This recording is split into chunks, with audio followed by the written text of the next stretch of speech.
माता वैष्णो देवी दे चरणे च मत्था टेकना। जय माता दी।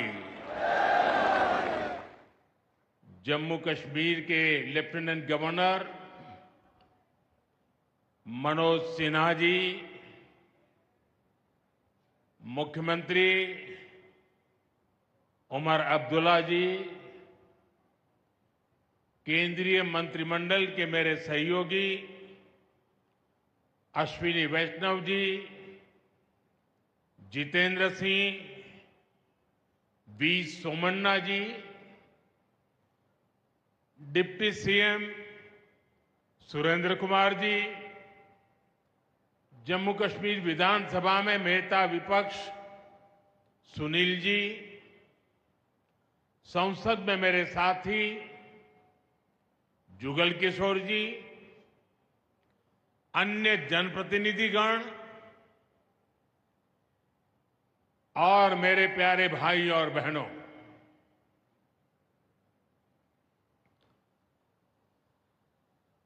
वीर जोरावर सिंह जी की ये भूमि है। मैं इस धरती को प्रणाम करता हूं। साथियों, आज का ये कार्यक्रम भारत की एकता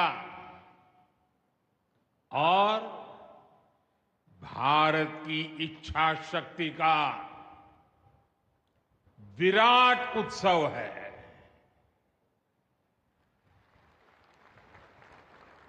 माता वैष्णो देवी के आशीर्वाद से आज वादी कश्मीर भारत के रेल नेटवर्क से जुड़ गई है। मां भारती का वर्णन करते हुए हम श्रद्धा भाव से कहते आए हैं, कश्मीर से कन्याकुमारी। ये अब रेलवे नेटवर्क के लिए भी हकीकत बन गया है। उधमपुर, श्रीनगर, बारामूला, ये रेल लाइन प्रोजेक्ट ये सिर्फ नाम नहीं है, ये जम्मू कश्मीर के नए सामर्थ्य की पहचान है। भारत के नए सामर्थ्य का जयघोष है। थोड़ी देर पहले मुझे चिनाब ब्रिज और अंजी ब्रिज का लोकार्पण करने का अवसर मिला है। आज ही 2 नई वंदे भारत ट्रेनें जम्मू कश्मीर को मिली है। यहां जम्मू में नए मेडिकल कॉलेज का शिलान्यास हुआ है। 46,000 करोड़ रुपए के प्रोजेक्ट्स जम्मू और कश्मीर के विकास को नई गति देंगे। मैं आप सभी लोगों को विकास के नए दौर के लिए बहुत बहुत बधाई देता हूं। साथियों, जम्मू कश्मीर की अनेक पीढ़ियां रेल कनेक्टिविटी का सपना देखते देखते गुजर गई। मैं कल सीएम उमर अब्दुल्ला जी का एक बयान देख रहा था और अभी भाषण में भी बताया। वो भी बोले थे कि जब वो 7वीं 8वीं में पढ़ते थे तब से इस प्रोजेक्ट को पूरा होने का इंतजार कर रहे थे। आज जम्मू कश्मीर के लाखों लोगों का सपना पूरा हुआ है। और ये भी हकीकत है, जितने अच्छे काम है ना, वो मेरे लिए ही बाकी रहे हैं। साथियों, ये हमारी सरकार का सौभाग्य है कि इस प्रोजेक्ट ने हमारे कार्यकाल में गति पकड़ी और हमने इसे पूरा करके दिखाया। बीच में कोविड के कालखंड के कारण भी अनेक मुसीबतें आई, लेकिन हम डटे रहे। साथियों, रास्ते में आने जाने की मुश्किलें, मौसम की परेशानी, लगातार पहाड़ों से गिरते पत्थर, ये प्रोजेक्ट पूरा करना मुश्किल था, चुनौतीपूर्ण था। लेकिन हमारी सरकार ने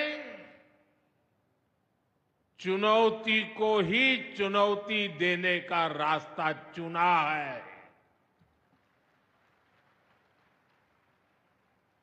आज जम्मू कश्मीर में बन रहे अनेकों ऑल वेदर इंफ्रास्ट्रक्चर प्रोजेक्ट इसका उदाहरण है।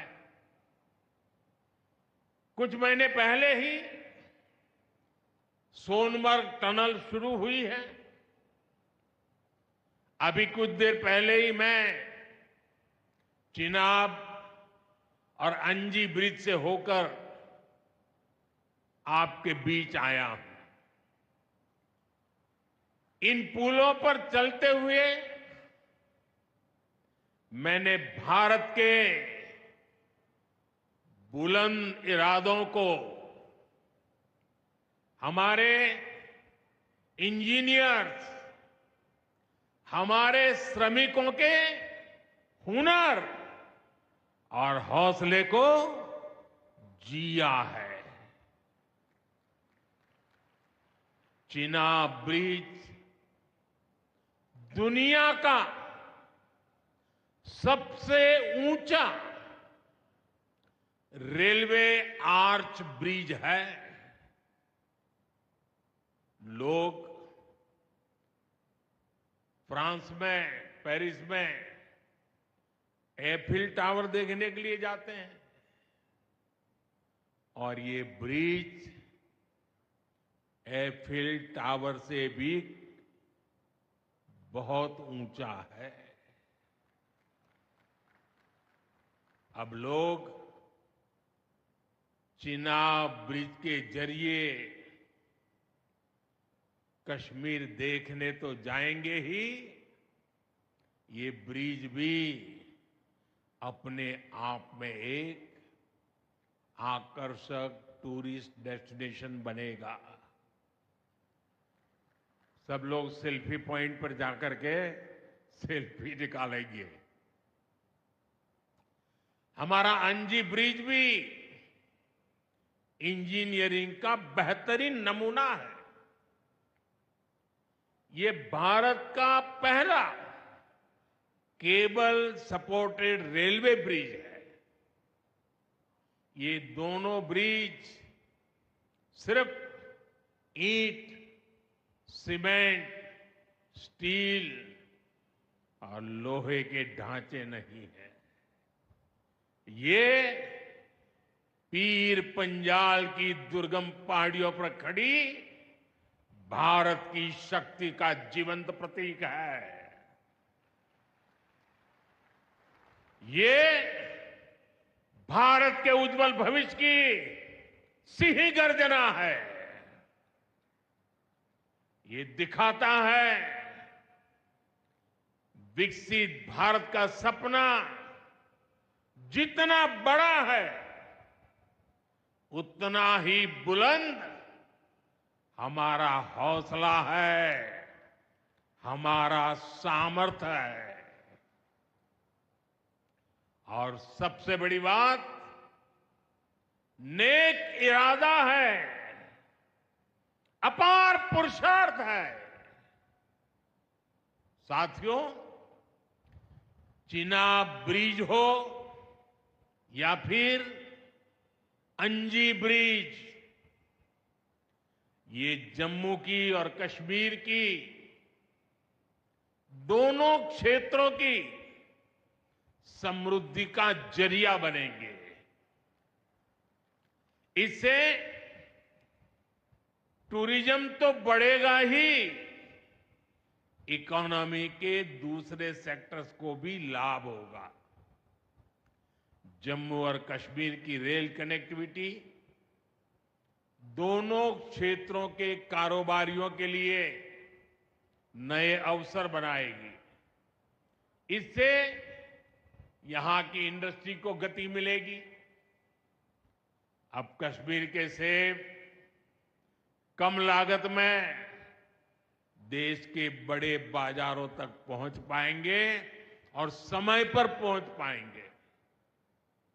सूखे मेवे हो या पश्मीना शॉल, यहां का हस्तशिल्प अब आसानी से देश के किसी भी हिस्से तक पहुंच पाएगा।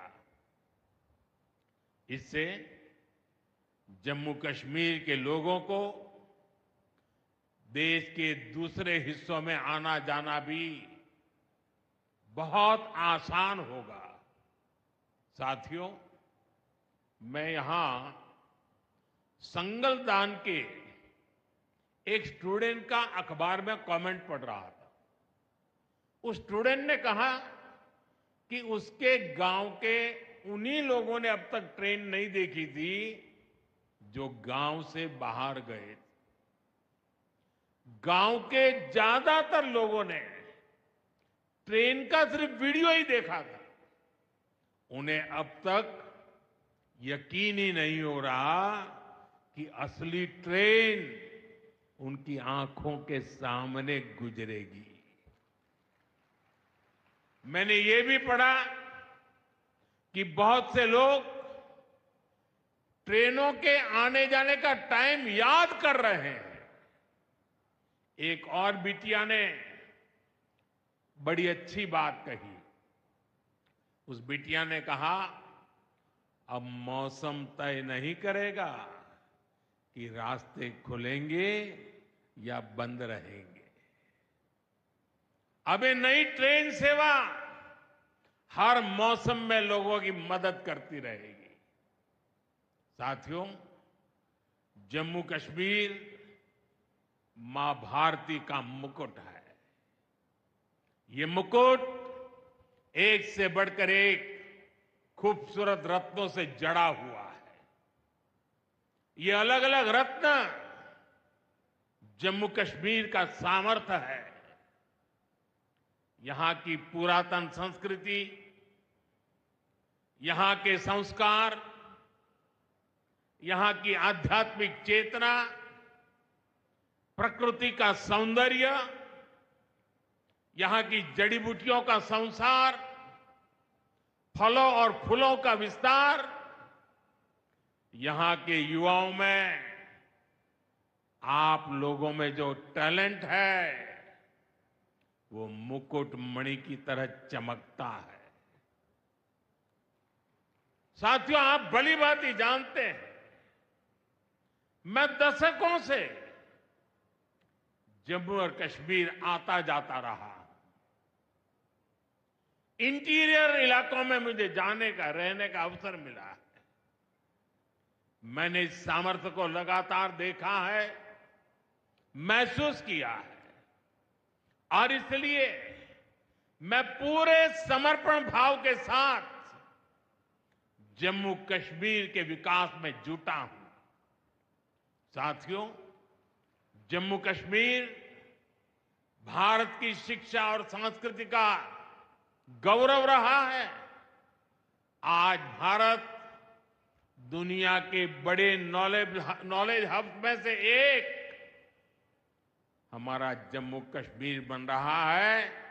तो इसमें जम्मू कश्मीर की भागीदारी भी भविष्य में भी बढ़ने वाली है। यहां आईआईटी, आईआईएम,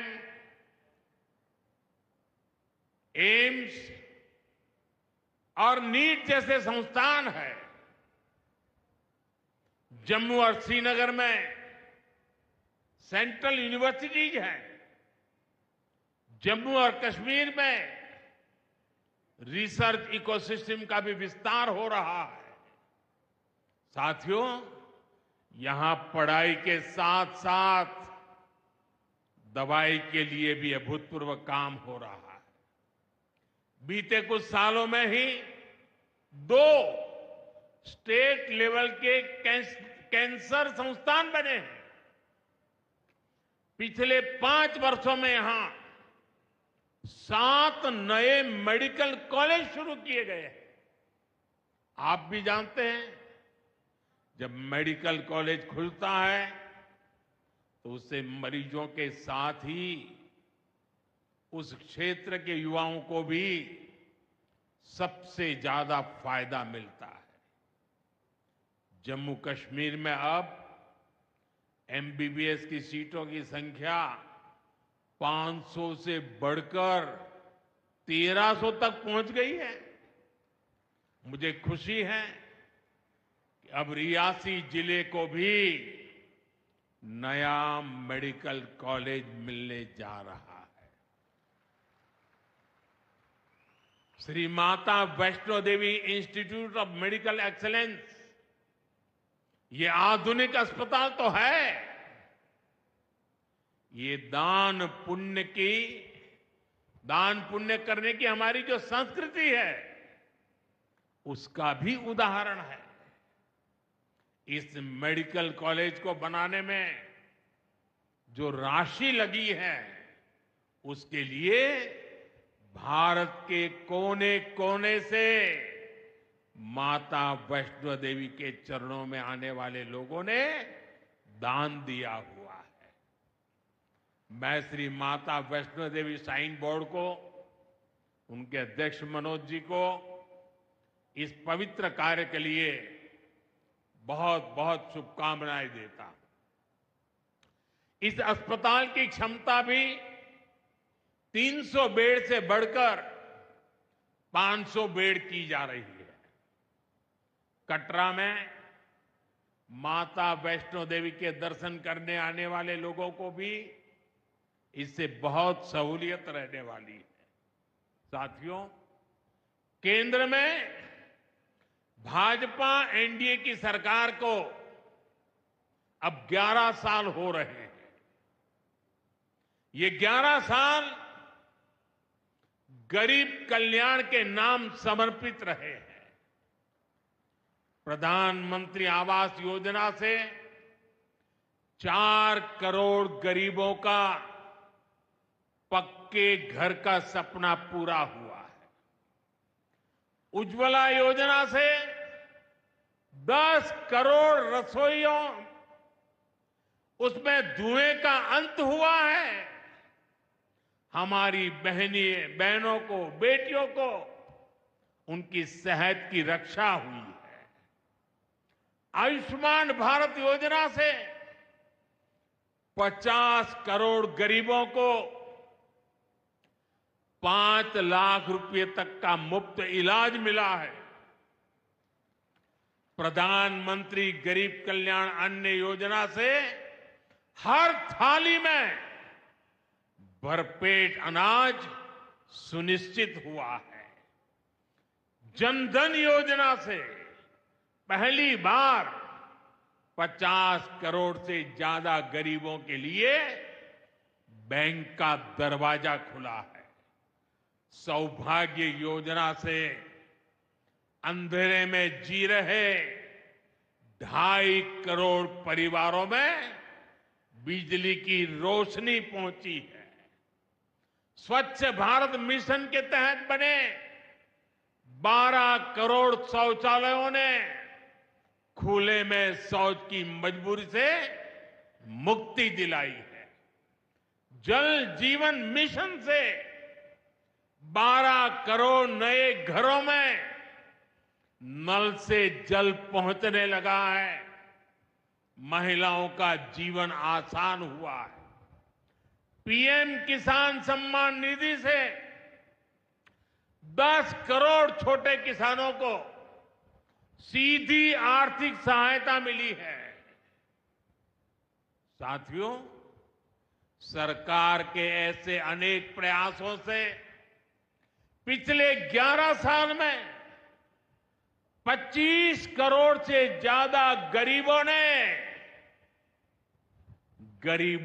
गरीबी को, हमारे ही गरीब भाई बहनों ने गरीबी के खिलाफ जंग लड़ा और 25 करोड़ गरीब गरीबी को परास्त कर करके, विजयी होकर के गरीबी से बाहर निकले हैं। अब वो नए मध्यम वर्ग का हिस्सा बने हैं। जो लोग अपने आप को समाज व्यवस्था के एक्सपर्ट मानते हैं, बड़े खेरखा मानते हैं, जो लोग अगड़े पिछड़े की राजनीति में डूबे रहते हैं, जो लोग दलितों के नाम पर राजनीतिक रोटियां सेकते रहे हैं, जरा जिन योजनाओं का मैंने सिर्फ उल्लेख किया है उसकी तरफ नजर कर लीजिए। कौन लोग हैं जिनको ये सुविधाएं मिली हैं? वो कौन लोग हैं जो आजादी के 7 दशक तक इन प्राथमिक सुविधाओं से वंचित रहे थे? ये मेरे दलित भाई बहन है, ये मेरे आदिवासी भाई बहन है, ये मेरे पिछड़े भाई बहन है, ये पहाड़ों पर गुजारा करने वाले, ये जंगलों में बसने वाले, झुग्गी झोपड़ी में जिंदगी पूरी करने वाले, ये वो परिवार है जिनके लिए मोदी ने अपने 11 साल खपा दिए हैं।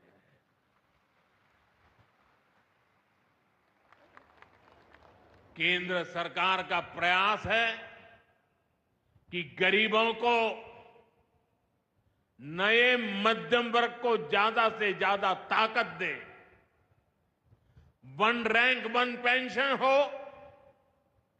12 लाख रुपए तक की सैलरी को टैक्स फ्री करना हो, घर खरीदने के लिए आर्थिक सहायता देना हो, सस्ती हवाई यात्रा के लिए मदद देनी हो, हर तरह से सरकार गरीब और मध्यम वर्ग के साथ कंधे से कंधा मिलाकर चल रही है।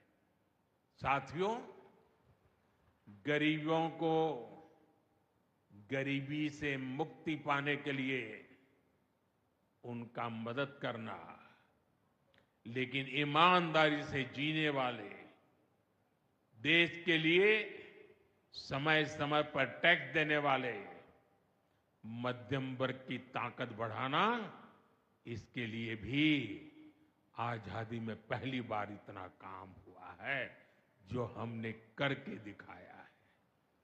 साथियों, हम अपने यहां नौजवानों के लिए लगातार रोजगार के नए अवसर बढ़ा रहे हैं और इसका एक अहम जरिया है टूरिज्म। टूरिज्म से रोजगार मिलता है,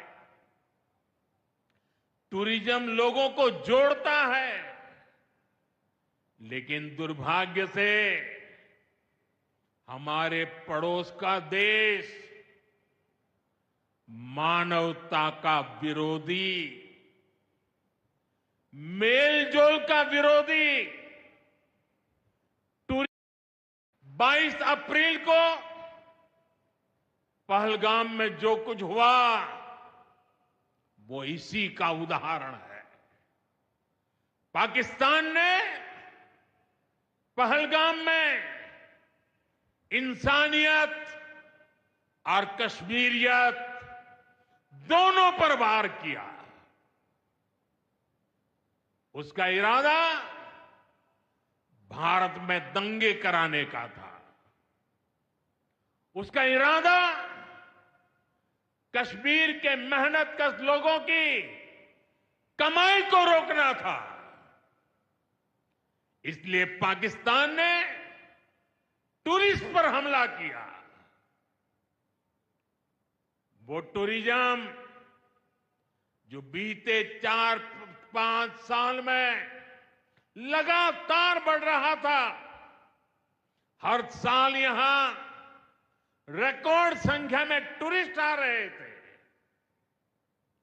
जिस टूरिज्म से जम्मू कश्मीर के गरीबों के घर चलते हैं, उसको पाकिस्तान ने निशाना बनाया। कोई घोड़े चलाने वाला, कोई पोर्टर, कोई गाइड, कोई गेस्ट हाउस वाला, कोई दुकान ढाबा चलाने वाला, पाकिस्तान की साजिश इन सबको तबाह करने की थी। आतंकियों को चुनौती देने वाला नौजवान आदिल, वो भी तो वहां मेहनत मजदूरी करने गया था, लेकिन अपने परिवार की देखरेख कर सके इसलिए मेहनत कर रहा था। आतंकियों ने उस आदिल को भी मार दिया। साथियों, पाकिस्तान की साजिश के खिलाफ जिस प्रकार जम्मू कश्मीर के लोग उठ खड़े हुए हैं, जम्मू कश्मीर के अवाम ने इस बार जो ताकत दिखाई है, ये सिर्फ पाकिस्तान नहीं, दुनिया भर की आतंकवादी मानसिकता को जम्मू कश्मीर के लोगों ने कड़ा संदेश दिया है। जम्मू कश्मीर का नौजवान अब आतंकवाद को मुंह तोड़ जवाब देने का मन बना चुका है। ये वो आतंकवाद है जिसने घाटी में स्कूल जलाए, और सिर्फ स्कूल यानी इमारत नहीं जलाई थी, 2-2 पीढ़ी का भविष्य जला दिया था, अस्पताल तबाह किए, जिसने कई पीढ़ियों को बर्बाद किया। यहां जनता अपनी पसंद के नुमाइंदे चुन सके, यहां चुनाव हो सके, ये भी आतंकवाद के चलते बड़ी चुनौती बन गया था। साथियों, बरसों तक आतंक सहने के बाद जैसे जम्मू कश्मीर ने इतनी बर्बादी देखी थी, इतनी बर्बादी देखी थी कि जम्मू कश्मीर के लोगों ने सपने देखना ही छोड़ दिया था। आतंकवाद को ही अपना भाग्य मान लिया था। जम्मू कश्मीर को इस स्थिति से निकालना जरूरी था, और हमने ये करके दिखाया है। आज जम्मू कश्मीर का नौजवान नए सपने भी देख रहा है और उन्हें पूरे भी कर रहा है। अब कश्मीर का नौजवान बाजारों को, शॉपिंग मॉल्स को, सिनेमा हॉल को गुलजार देख करके खुश है। यहां के लोग जम्मू कश्मीर को फिर से फिल्मों की शूटिंग का प्रमुख केंद्र बनते देखना चाहते हैं। इस क्षेत्र को स्पोर्ट्स का हब बनते देखना चाहते हैं। यही भाव हमने अभी माता खीर भवानी के मेले में भी देखा है। जिस तरह हजारों लोग माता के दर पर पहुंचे, वो नए जम्मू कश्मीर की तस्वीर दिखाता है। अब 3 तारीख से अमरनाथ यात्रा भी शुरू होने वाली है। ईद की उमंग भी हम चारों तरफ देख रहे हैं। विकास का जो वातावरण जम्मू कश्मीर में बना था, वो पहलगाम के हमले से डिगने वाला नहीं है। जम्मू कश्मीर के आप सभी लोगों को और आप सबसे नरेंद्र मोदी का वायदा है। मैं यहां विकास को रुकने नहीं दूंगा।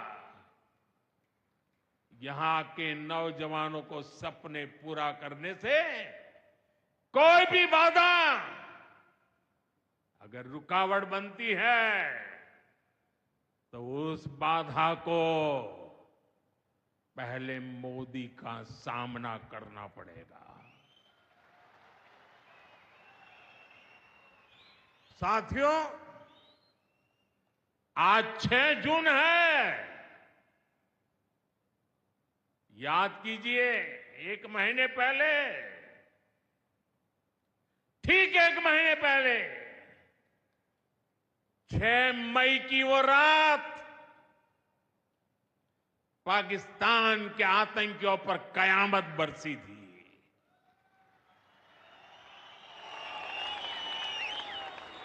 अब पाकिस्तान कभी भी ऑपरेशन सिंदूर का नाम सुनेगा तो उसे अपनी शर्मनाक शिकस्त याद आएगी। पाकिस्तानी फौज और आतंकियों ने कभी सोचा नहीं था कि भारत पाकिस्तान में सैकड़ों किलोमीटर अंदर जाकर के आतंकवादियों पर इस तरह वार करेगा। बरसों की मेहनत से उन्होंने आतंकी जो इमारतें बनाई थी, वो कुछ ही मिनटों में खंडहर में बदल गई है।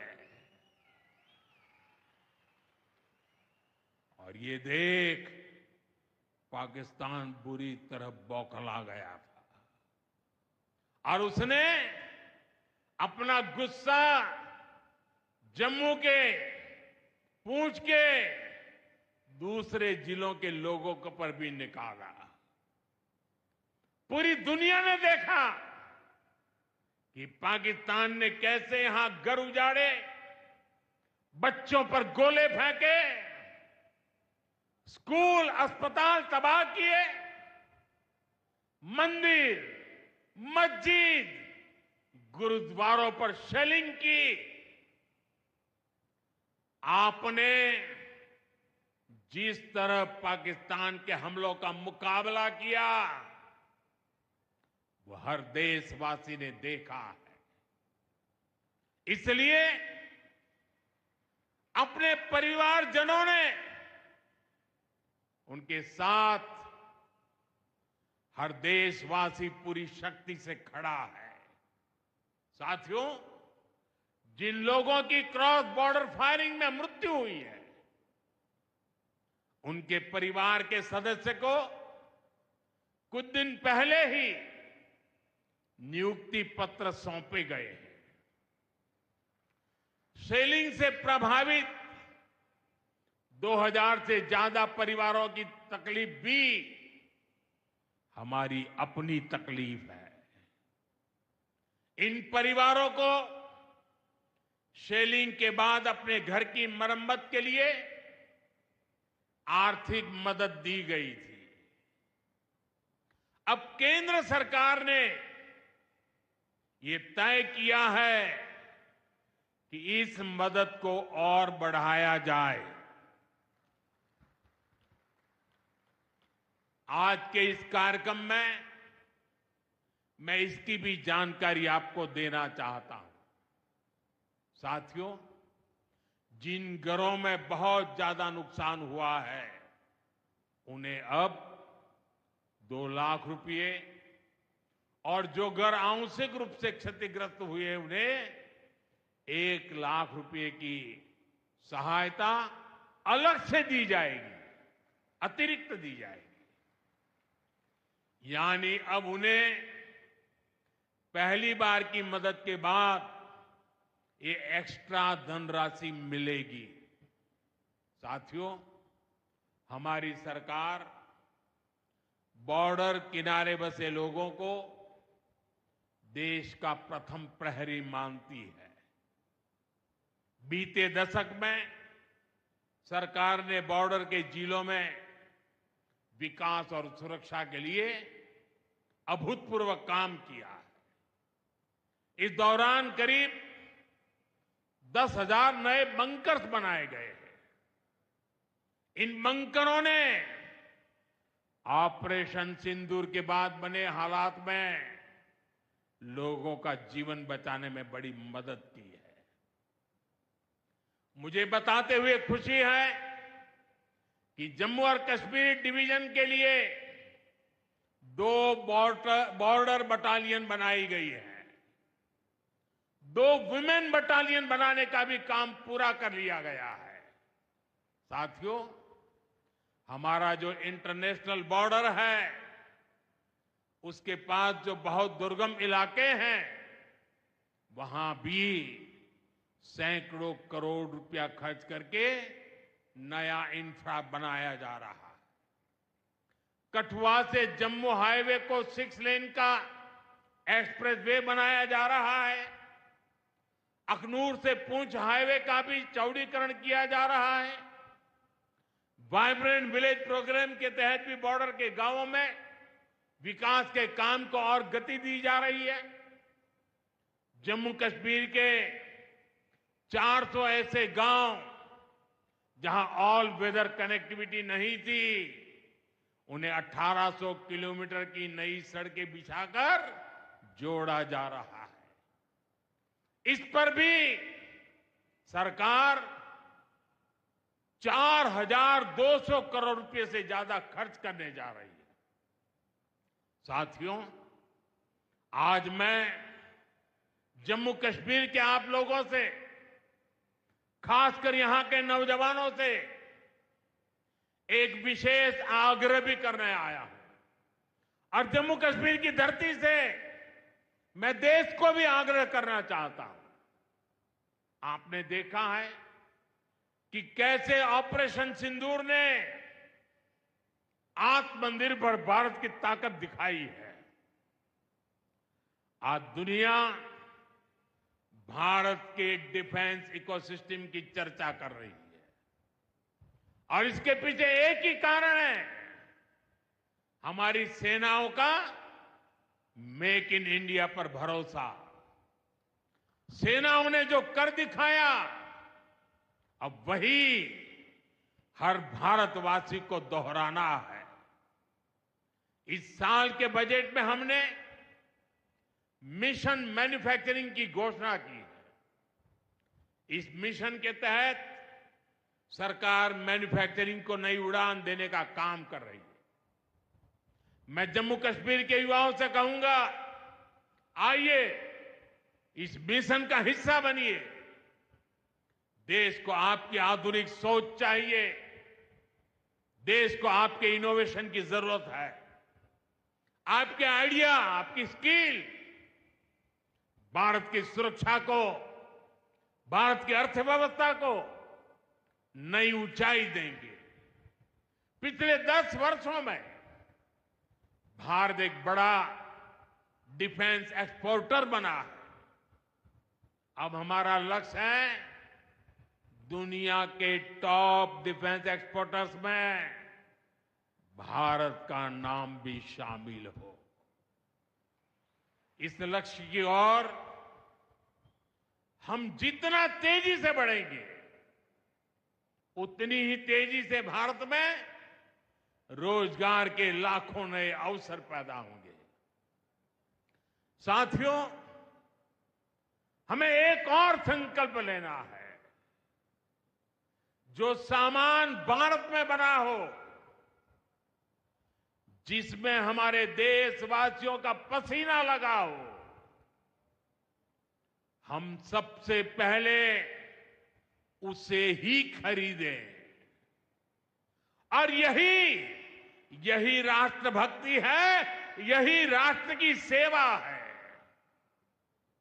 सीमा पर हमें हमारी सेनाओं का मान बढ़ाना है और बाजार में हमें मेड इन इंडिया का गौरव बढ़ाना है। साथियों, एक सुनहरा और उज्जवल भविष्य जम्मू कश्मीर का इंतजार कर रहा है। केंद्र सरकार और यहां की सरकार मिलकर विकास के कार्यों में जुटे हैं, एक दूसरे को सहयोग कर रहे हैं। शांति और खुशहाली के जिस रास्ते पर हम आगे बढ़ रहे हैं, हमें उसे लगातार मजबूत करना है।